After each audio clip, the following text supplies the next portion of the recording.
दोस्तों, भारत में यरलुंग जंगबो नदी को ये ब्रह्मपुत्र नदी के नाम से जाना जाता है। अगला है कि तिब्बत में मानसरोवर झील के पास जिस नदी का स्रोत है वो कौन सा है। ऑप्शन देखिए, ब्रह्मपुत्र, सतलज, सिंधु या उपर्युक्त सभी। तो सही उत्तर उपर्युक्त सभी। दोस्तों, ब्रह्मपुत्र, सतलज और सिंधु नदियों का स्रोत तिब्बत के मानसरोवर झील के पास स्थित है। अगला प्रश्न है, मानस नदी किस नदी की उपनदी है, आपको बताना है। महत्वपूर्ण प्रश्न है, मानस नदी किस नदी की उपनदी है। तो सही उत्तर मानस जो है दोस्तों, ये ब्रह्मपुत्र की सहायक नदी है। और ये अगर उपनदी या सहायक नदी दोनों एक ही हैं तो याद रखिएगा, मानस ब्रह्मपुत्र की उपनदी या सहायक नदी है। अगला है, ब्रह्मपुत्र नदी तिब्बत में किस नाम से जानी जाती है। तो ये महत्वपूर्ण प्रश्न है, सांगपो। आप जान लीजिए कि ब्रह्मपुत्र नदी तिब्बत में सांगपो या सापू के नाम से जानी जाती है। अगला है, किस नदी का उद्गम स्थल भारतीय क्षेत्र में नहीं है। महानदी, ब्रह्मपुत्र, रावी या फिर चिनाब। तो सही उत्तर ब्रह्मपुत्र नदी का उद्गम भारत में नहीं है। तो ये कहाँ है, ब्रह्मपुत्र नदी का उद्गम कैलाश पर्वत श्रेणी में मानसरोवर झील के निकट चेमा युंगडुंग हिमनद से होता है और ये तिब्बत, चीन में स्थित है। अगला प्रश्न है, ब्रह्मपुत्र नदी भारत के मैदानी भाग में किस नाम से प्रवेश करती है। मानस, धंजी, दिहांग या ब्यांगड़ो। तो सही उत्तर है दिहांग। ब्रह्मपुत्र नदी भारत के मैदानी भाग में प्रवेश करते समय दिहांग कहलाती है। अगला है, माजुली संसार का सबसे बड़ा नदी द्वीप है, किस राज्य में स्थित है। तो ये असम में स्थित है। ऑप्शन बी आपका सही उत्तर है।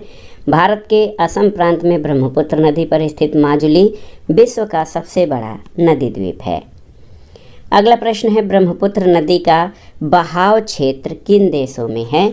तो आप जान लीजिए, ब्रह्मपुत्र नदी का बहाव क्षेत्र तिब्बत यानी चीन, बांग्लादेश और भारत। तो यहाँ पर तिब्बत, बांग्लादेश और भारत, ऑप्शन ए आपका सही उत्तर है। निम्नलिखित नदियों में से किनके स्रोत बिंदु लगभग एक ही हैं। तो यहाँ पर जो ऑप्शन दिए गए हैं उनमें आप देख लीजिए कि ब्रह्मपुत्र और सिंधु के स्रोत लगभग एक ही हैं। कौन सी नदी हिमालय की पूर्वी सीमा को चिन्हित करती है। तो आप जान लीजिएगा, ब्रह्मपुत्र नदी हिमालय की पूर्वी सीमा को चिन्हित करती है। अगला प्रश्न है, मयूर द्वीप किस नदी पर स्थित है। यमुना, गंगा, ब्रह्मपुत्र या महानदी। तो सही उत्तर है मयूर द्वीप, ये ब्रह्मपुत्र नदी पर स्थित है और असम में स्थित है। ब्रह्मपुत्र नदी के बीच मयूर द्वीप पर उमानंद मंदिर स्थित है। अगले प्रश्न पर आते हैं कि निम्नलिखित में से कौन सी ब्रह्मपुत्र की सहायक नदी है। ऑप्शन है दिबांग, कमेंग और लोहित। इनमें से आपको बताना है कि कौन सी नदियां ब्रह्मपुत्र की सहायक नदियां हैं। तो सही उत्तर दिबांग, कमेंग और लोहित, ये तीनों ही ब्रह्मपुत्र की सहायक नदियां हैं। ऑप्शन डी आपका सही उत्तर है। अगला है, निम्नलिखित नदियों पर विचार कीजिए, इनमें से कौन अरुणाचल प्रदेश से होकर बहती हैं। बराक, लोहित और सुबनसिरी में। तो ये तीनों नदियाँ बराक, लोहित और सुबनसिरी, ये अरुणाचल प्रदेश से होकर बहती हैं। ऑप्शन डी आपका सही उत्तर है।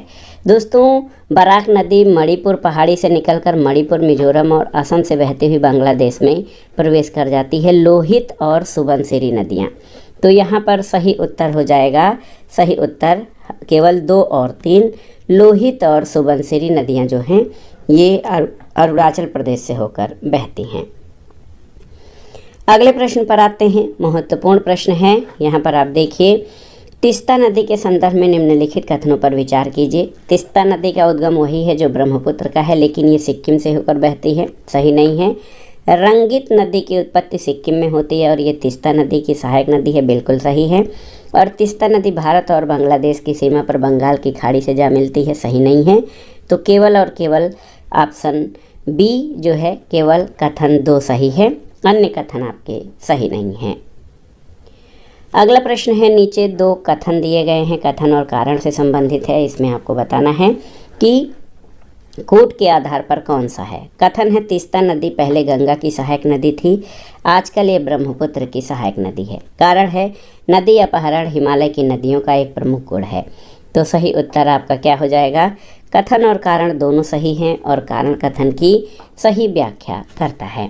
दोस्तों, ऐतिहासिक रूप से तीस्ता नदी गंगा नदी प्रणाली का अंग थी और दक्षिण की ओर प्रवाहित होते हुए लगभग 1787 ईस्वी से आई बाढ़ के पश्चात इसने अपना मार्ग बदल लिया और दक्षिण पूर्व की ओर विस्थापित होकर ब्रह्मपुत्र नदी प्रणाली में शामिल हो गई। नदी अपहरण हिमालय की नदियों का एक प्रमुख गुण है। यह एक प्राकृतिक प्रक्रम है जिसके द्वारा एक प्रबल नदी अपने शीर्ष की ओर अधिक अपरदन करके अपने समीप प्रवाहित होने वाली अन्य नदी के जल को अपनी धारा में मिला लेती है।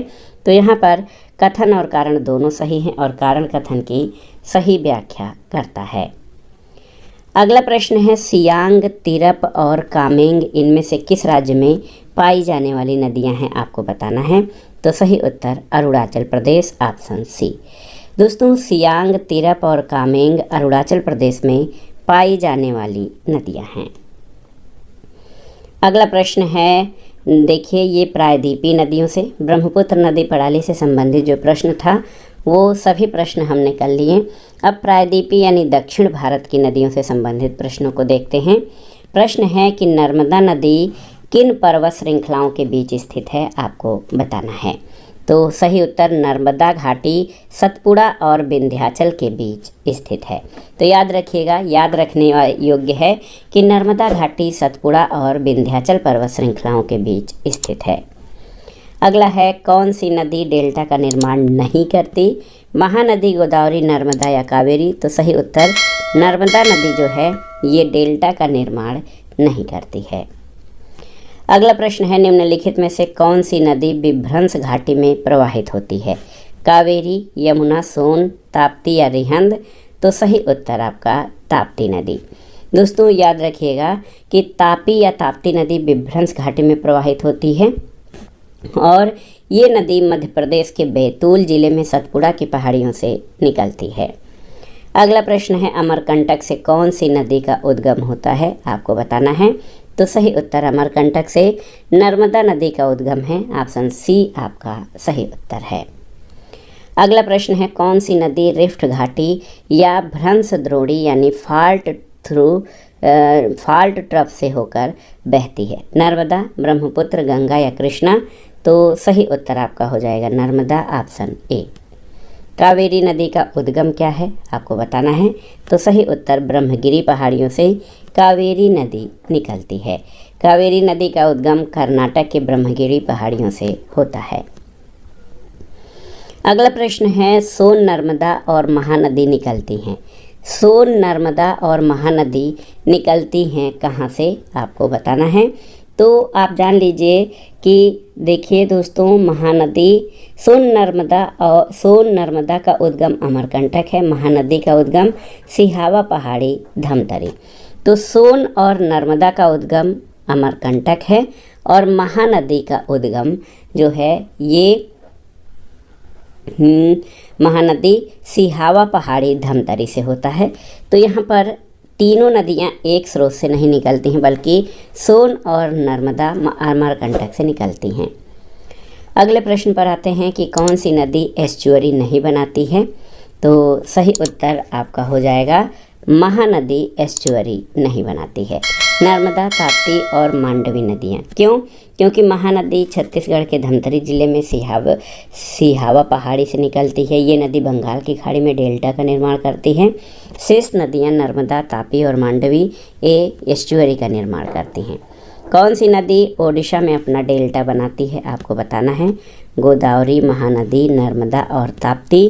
तो सही उत्तर महानदी छत्तीसगढ़ और उड़ीसा में प्रवाहित होती हुई पारादीप के पास बंगाल की खाड़ी में जो है डेल्टा का निर्माण करती है। सही उत्तर ऑप्शन बी हो जाएगा। अगला प्रश्न है, तेल किसकी सहायक नदी है? याद रखिएगा, तेल नदी किसकी सहायक नदी है? तो बहुत ही महत्वपूर्ण प्रश्न है। तेल नदी ऑप्शन है बागमती, घाघरा, गंडक और कमला।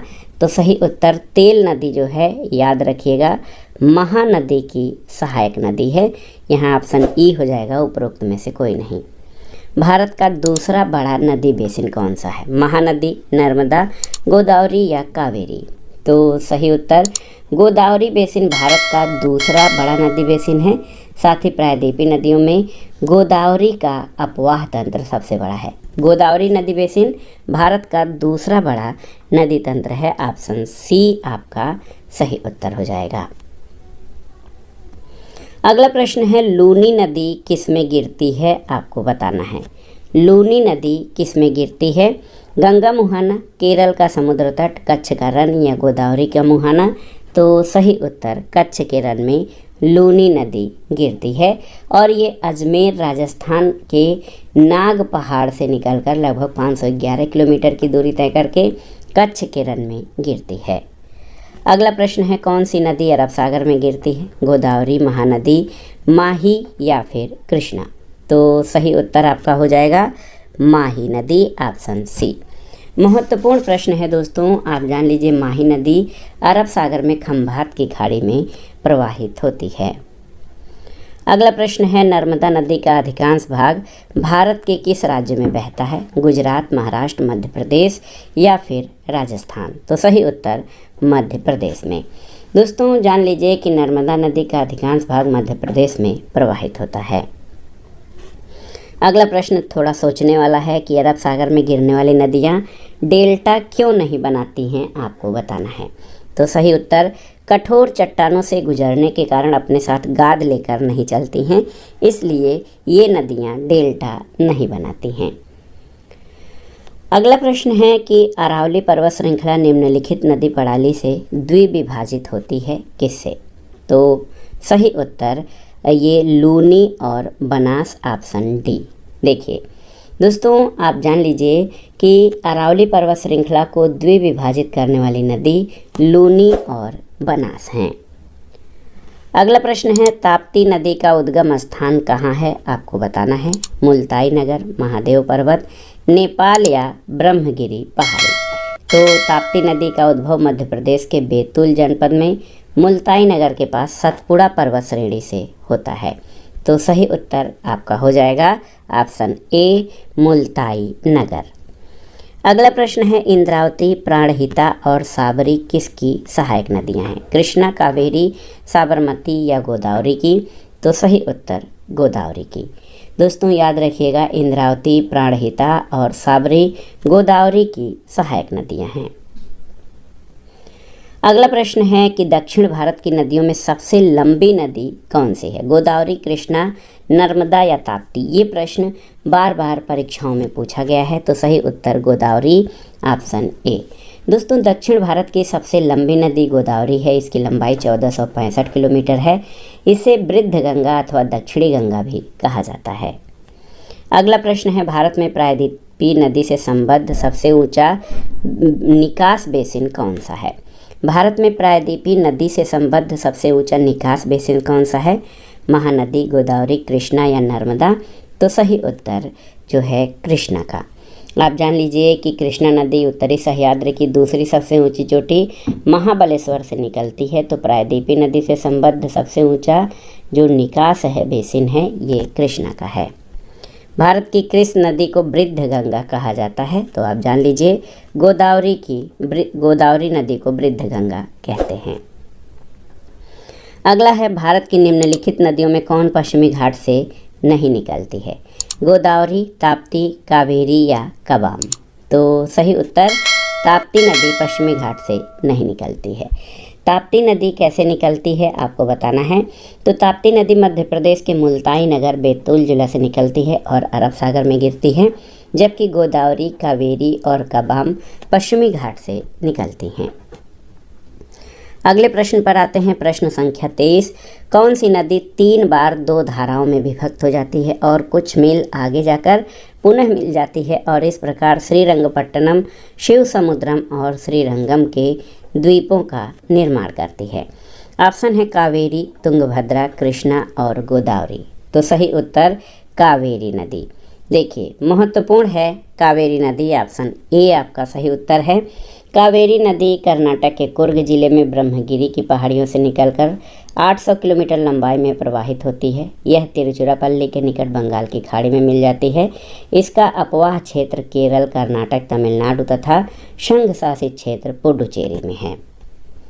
अगला प्रश्न है, निम्नलिखित नदियों में किसको दक्षिण की गंगा कहा जाता है? कावेरी, कृष्णा, गोदावरी या नर्मदा को? तो सही उत्तर कावेरी को। देखिए थोड़ा सा शब्द में डिफरेंस है। इस प्रश्न का उत्तर आयोग द्वारा कावेरी जारी किया गया था।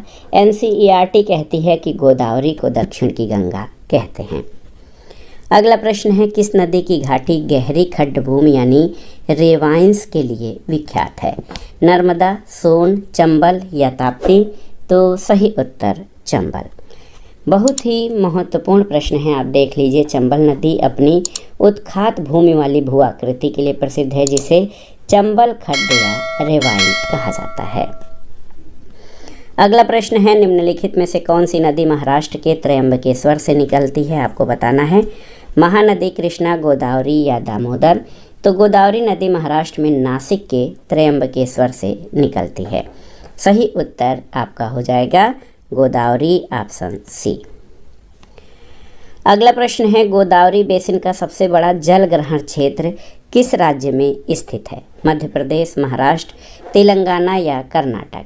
तो सही उत्तर क्या हो जाएगा दोस्तों? सही उत्तर आपका हो जाएगा कर्नाटक, ऑप्शन डी। कैसे? तो आप जान लीजिए, गोदावरी नदी बेसिन भारत का दूसरा सबसे बड़ा नदी बेसिन है। गोदावरी नदी का जो जल ग्रहण क्षेत्र है, इसमें सबसे बड़ा जल ग्रहण क्षेत्र जो है महाराष्ट्र राज्य में है।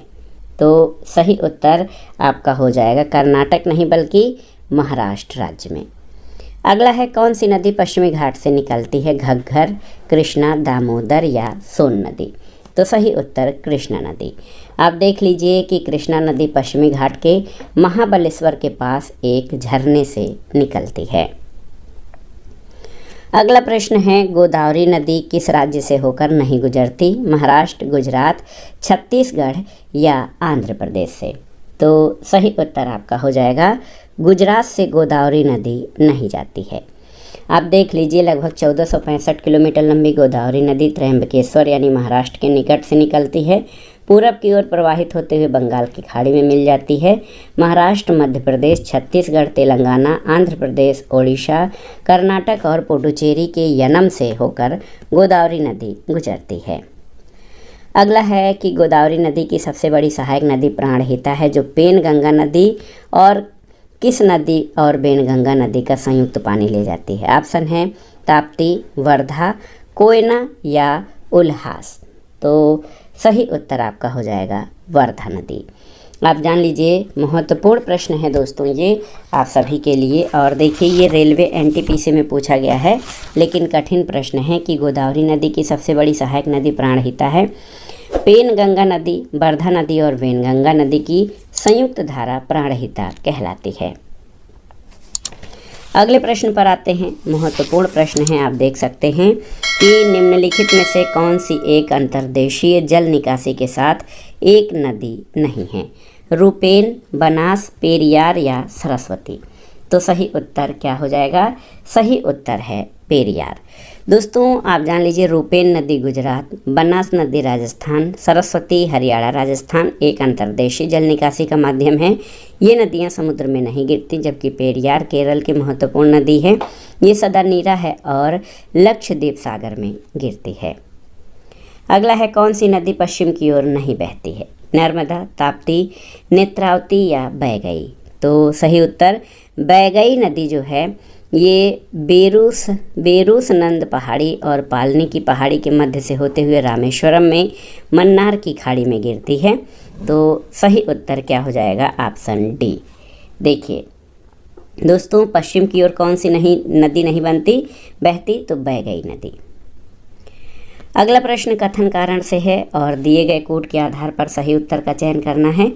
कथन है कि पश्चिमी घाट की नदियाँ डेल्टा का निर्माण नहीं करती हैं, तो बिल्कुल सही है।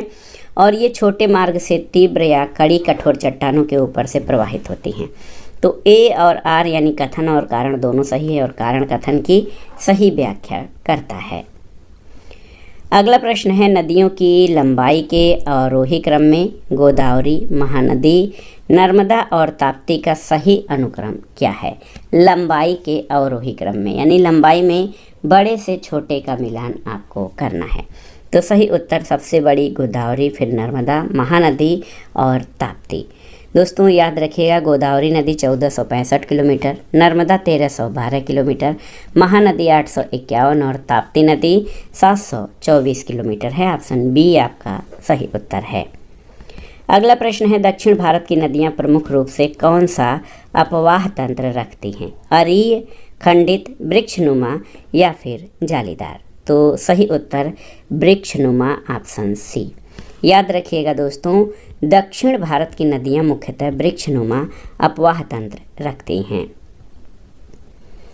अगला प्रश्न है कि निम्नलिखित में से कौन सी नदी कृष्णा नदी की सहायक नदी नहीं है? तुंगभद्रा, मालप्रभा, घाटप्रभा या अमरावती? तो सही उत्तर अमरावती, ऑप्शन डी। दोस्तों याद रखिएगा कि कृष्णा नदी की प्रमुख सहायक नदियों में भीमा, तुंगभद्रा, मूसी, कोयना, पंचगंगा, दूधगंगा, घाटप्रभा, मालप्रभा हैं। अमरावती कावेरी की सहायक नदी नहीं है। अगला है, किस नदी की बोरो और फेनाल सहायक नदियां हैं? आपको बताना है। सोन, महानदी, दामोदर या स्वर्णरेखा नदी? तो सही उत्तर दामोदर की सहायक नदियां हैं। दोस्तों याद रखिएगा कि दामोदर की प्रमुख सहायक नदियों में बराकर, कोनार, गुइया, जमानिया, उसरी, बोकारो, हाहारो, खड़िया और भेरा हैं। सही उत्तर ऑप्शन सी है। अगला प्रश्न है, डेल्टा का निर्माण होता है जब नदी के मुहाने पर? तो ऑप्शन जो आपके सामने है उसमें सही ऑप्शन हो जाएगा, डेल्टा का निर्माण होता है जब नदी के मुहाने पर नदी प्रवाह निर्बल होता है। कैसा? नदी प्रवाह जब निर्बल होता है तब डेल्टा का निर्माण होता है। अगला प्रश्न है, कथन और कारण से। कथन है, प्रायद्वीपीय भारत की सभी प्रमुख नदियां बंगाल की खाड़ी में गिरती हैं, परंतु नर्मदा और तापी नदियां अरब सागर में गिरती हैं। कारण है, नर्मदा और तापी नदियां विभ्रंश घाटी से होकर बहती हैं। तो आप देख लीजिए सही उत्तर क्या हो जाएगा, आप जान लीजिए दोस्तों। सही उत्तर है कि प्रायद्वीपीय भारत की सभी प्रमुख नदियां बंगाल की खाड़ी में गिरती हैं, परंतु नर्मदा और तापी नदियां अरब सागर में गिरती हैं। बिल्कुल सही। क्यों? क्योंकि नर्मदा और ताप्ती नदियां विभ्रंश घाटी से होकर बहती हैं। कथन और कारण दोनों सही है और कारण कथन की सही व्याख्या करता है। ऑप्शन ए आपका सही उत्तर है। अगला प्रश्न है, नर्मदा नदी पश्चिम की ओर बहती है जबकि अधिकांश अन्य प्रायद्वीपीय बड़ी नदियां पूर्व की ओर बहती हैं, ऐसा क्यों है? तो 3 कथन दिए गए हैं, इनके आधार पर कोटों की सहायता से आपको सही उत्तर का चयन करना है। दोस्तों यह एक रेखीय विभ्रंश घाटी में विस्तृत है। यह विंध्य और सतपुड़ा के मध्य बैठती है और भूमि का ढलान मध्य भारत से पश्चिम की ओर है। तो यहाँ पर आप देखिए, नर्मदा नदी का पश्चिम की ओर बहाव का कारण भ्रंश घाटी से होकर प्रवाहित होना है। बिल्कुल सही है। नर्मदा नदी विंध्य यानी विंध्याचल और सतपुड़ा के मध्य बहती है। सही है। और तीसरा है, मध्य भारत में भूमि का ढलान पूर्व की ओर है। तो कथन 1 और 2 आपके सही हैं। कथन 1 और 2। और ये भूमि का ढलान मध्य भारत से पश्चिम की ओर है, ये सही नहीं है। तो यहाँ पर आप देखिए कोई विकल्प आपका सही नहीं है, जबकि 1 और 2 सही हैं। कूट में 1 और 2 नहीं है। अगर यहाँ पर 1 और 2 हो जाए तो कोई भी विकल्प 1 सही हो जाएगा। अगला प्रश्न है, कथन और कारण से संबंधित है। आप देख सकते हैं, कथन है कि नर्मदा अपने मुहाने पर डेल्टा का निर्माण करती है, तो ये सही नहीं है। यह एक भ्रंश घाटी से बहती है। तो ए गलत परंतु आर सही है। ऑप्शन डी आपका सही उत्तर है। अगला प्रश्न है, पश्चिम यानी वेस्टवर्ड की ओर प्रवाहित होने वाली नदियां कौन सी है? नर्मदा, ताप्ती या राप्ती? तो इन तीनों में से बताना है कि कौन सी नदियां जो हैं वो पश्चिम की ओर प्रवाहित होती हैं। तो सही उत्तर नर्मदा और ताप्ती, ऑप्शन ए। राप्ती जो है ये गोरखपुर के किनारे से होकर प्रवाहित होती है और आगे घाघरा में जाकर मिल जाती है। तो नर्मदा और ताप्ती ये पश्चिम की ओर प्रवाहित होने वाली नदियां हैं। अगला प्रश्न है, नीचे 4 नदियों के नाम दिए गए हैं। लंबाई के दृष्टिकोण से इन नदियों का घटता हुआ क्रम यानी सबसे लंबी नदी से आरंभ कर सबसे छोटी नदी तक क्या होगा? महानदी, कृष्णा, गोदावरी और नर्मदा? तो सही उत्तर आपका हो जाएगा, सबसे बड़ी नदी यहाँ पर गोदावरी फिर कृष्णा, फिर नर्मदा और महानदी। तो ऑप्शन डी सही उत्तर है। आप देख सकते हैं दोस्तों कि जो नदियां हैं लंबाई के अनुसार गोदावरी सबसे बड़ी है, फिर कृष्णा, फिर नर्मदा और महानदी। तो इस क्रम में ऑप्शन डी आपका सही उत्तर हो जाएगा। अगला प्रश्न है, हाल में निम्नलिखित नदियों में से किनको जोड़ने का कार्य किया गया था? हाल में किनको जोड़ने का कार्य किया गया था, ये महत्वपूर्ण प्रश्न है। तो सही उत्तर गोदावरी और कृष्णा, ऑप्शन बी। दोस्तों आप जान लीजिए कि 16 सितंबर 2015 को गोदावरी और कृष्णा नदियों को जोड़ने का कार्य पूरा हुआ। नदी जोड़ो परियोजना के तहत प्रायद्वीपीय भारत की नदियों से 16 लिंक तथा हिमालयी नदियों में से 14 लिंक निर्मित किए जाने प्रस्तावित हैं। अगला प्रश्न है, प्रायद्वीपीय भारत में पूर्व दिशा में बहने वाली नदियों का उत्तर दक्षिण का सही क्रम, यानी उत्तर से दक्षिण की ओर सही क्रम क्या है प्रायद्वीपीय भारत में पूर्व दिशा में बहने वाली नदियों का? तो सही उत्तर आपका हो जाएगा, देखिए, सुवर्ण रेखा महानदी, गोदावरी, कृष्णा, पेन्नार, कावेरी और वैगई। ऑप्शन ए आपका सही उत्तर है। तो आप बहुत ही अच्छे से तैयार कर लीजिए कि उत्तर से दक्षिण, उत्तर में सुवर्ण रेखा, उसके बाद महानदी, फिर दक्षिण में गोदावरी, फिर कृष्णा, उसके बाद पेन्नार, कावेरी और वैगई नदियां हैं। अगला प्रश्न है कि कौन सा एक सही नहीं है? देखिए 4 कथन दिए गए हैं, इसमें से आपको बताना है कौन सा एक सही नहीं है। महानदी का उद्गम छत्तीसगढ़ के पठार से होता है, सही है। गोदावरी का उद्गम महाराष्ट्र से होता है, सही है। कावेरी का उद्भव आंध्र प्रदेश में होता है, ये आपका सही नहीं है। और ताप्ती का उद्भव मध्य प्रदेश में होता है, सही है। तो ऑप्शन सी आपका सही नहीं है। देख सकते हैं कि कावेरी नदी भारत की ऐतिहासिक नदियों में है, जिसे हिंदू पवित्र मानते हैं। इसकी उत्पत्ति कर्नाटक के पश्चिमी घाट में जो है ब्रह्मगिरी पहाड़ी से होता है। ऑप्शन सी आपका जो है सही है, जो कि सही नहीं है। अगला प्रश्न है, भारत की निम्नलिखित नदियों के घाटों में किनमें जल का अभाव है? देखिए यहाँ पर 4 घाट दिए गए हैं, साबरमती, ताप्ती, कृष्णा और कावेरी। तो कूट के आधार पर सही उत्तर का चयन करना है। सही उत्तर आपका हो जाएगा साबरमती और ताप्ती घाट, ऑप्शन ए। दोस्तों जान लीजिए कि साबरमती और ताप्ती नदी के घाटों पर जल की कमी रहती है। अगला प्रश्न है, निम्नलिखित में से किस एक स्थान से भारत की 2 महत्वपूर्ण नदियों का उद्गम होता है, जिनमें एक उत्तर की तरफ प्रवाहित होकर बंगाल की खाड़ी में प्रवाहित होने वाली दूसरी महत्वपूर्ण नदी में मिलती है और दूसरी अरब सागर की ओर प्रवाहित होती है? तो ऑप्शन है अमरकंटक, बद्रीनाथ, महाबलेश्वर या फिर नासिक। तो सही उत्तर अमरकंटक। कैसे? आप जान लीजिए, मध्य प्रदेश के अमरकंटक से सोन नदी और नर्मदा नदी का उद्गम होता है। सोन नदी उत्तर की तरफ प्रवाहित होकर बिहार में पटना से पूर्व गंगा में मिलती है और नर्मदा पश्चिम की ओर बहते हुए अरब सागर में मिलती है। तो ऑप्शन ए आपका सही उत्तर है। अगला प्रश्न है, निम्नलिखित कथनों पर विचार कीजिए। 2 कथन हैं और दिए गए कथनों में से कौन सा सही है आपको बताना है। देखिए, केरल में पूर्व की ओर प्रवाहित होने वाली नदियां नहीं हैं, सही नहीं है। मध्य प्रदेश में पश्चिम की ओर प्रवाहित होने वाली नदियां नहीं हैं। तो कथन न तो 1 सही है और ना ही 2। केरल में पूर्व की ओर प्रवाहित होने वाली नदियां पाम्बार, भवानी और कबानी हैं। मध्य प्रदेश में नर्मदा, ताप्ती और माही पूर्व से पश्चिम की ओर प्रवाहित होती हैं और अरब सागर में गिरती हैं। तो दोनों ही कथन सही नहीं हैं।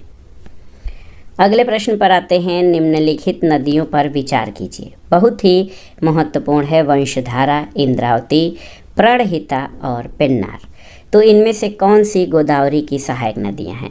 अभी हमने पढ़ा है कौन सी नदियां, तो आप जान लीजिए इंद्रावती, प्राणहिता और पेन्नार। 2, 3, 4 ऑप्शन बी आपका सही उत्तर है। दोस्तों आप जान लीजिए कि गोदावरी की सहायक नदियों में प्राणहिता, वेनगंगा, मानेर, इंद्रावती, सबरी, मंजीरा, पूर्णा, प्रवरा, दूधना आदि हैं। तो वंशधारा और पेन्नार गोदावरी की सहायक नदियां हैं। ये प्रश्न बहुत ही महत्वपूर्ण है। अगला है, निम्नलिखित नदियों पर विचार कीजिए। ब्राह्मणी, नागावली, सुवर्णरेखा और वंशधारा। तो इसमें आपको बताना है कि कौन सी नदियां पूर्वी घाट से निकलती हैं। तो सही उत्तर नागावली और वंशधारा, ऑप्शन बी आपका सही उत्तर है। अगला है, निम्नलिखित में से कौन सी कर्नाटक की एक पूर्व की ओर बहने वाली नदी नहीं है? मंजरा, मांडवी, तुंगभद्रा और भीम। तो सही उत्तर ऑप्शन बी हो जाएगा, मांडवी। आप जान लीजिए, मांडवी नदी कर्नाटक की पूर्व की ओर बहने वाली नदी है। ये नदी कर्नाटक और गोवा राज्य में प्रवाहित होते हुए अरब सागर में गिरती है। तो आपसे पूछा गया है कि कौन सी कर्नाटक की ओर एक पूर्व की ओर बहने वाली नदी नहीं है, तो आप जान लीजिए मांडवी नदी जो है ये कर्नाटक की एक पूर्व की ओर बहने वाली नदी है। तो बहुत ही महत्वपूर्ण प्रश्न है। अगला है, पेन्नार नदी किस राज्य से निकलती है? आपको बताना है, बहुत ही महत्वपूर्ण है। कौन सी जो है पेन्नार नदी किस राज्य से होकर निकलती है? तो सही उत्तर कर्नाटक है। कर्नाटक से दोस्तों पेन्नार नदी निकलती है।